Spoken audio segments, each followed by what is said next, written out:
from the very beginning. Concordia-St. Paul took set number one, 25-22.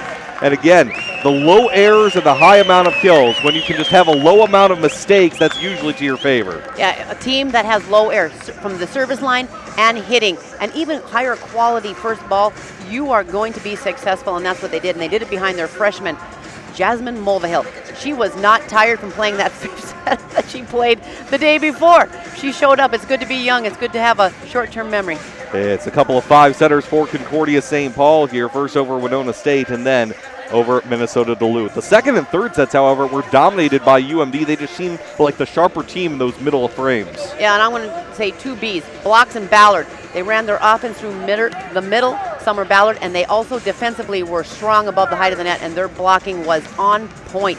So CSP trailed 2-1 after three, but they come back in set four in a set that they really, I thought this was their best set in terms of pure control. I do too. I will 100% agree with you on that.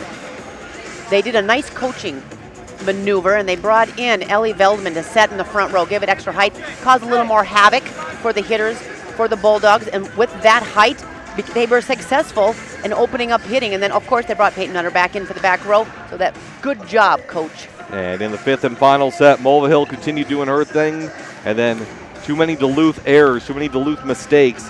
There was some nice defense as well by Concordia-St. Paul, but they end up taking this one in 5 sets. As we get a look at our final numbers, you see UMD had the advantage in kills, but look at the final one in terms of blocks. CSP just a little more defensive late. Yeah, and when you are stronger, defense win games. I don't care at what level, 7th grade, all the way up to Division I. When you play strong defense, you are going to be successful. See, the aces and digs are pretty much even, but Concordia-St. Paul, after having a terrible hitting percentage in the first couple sets, came around and was really hitting the ball nicely in those final 2 frames.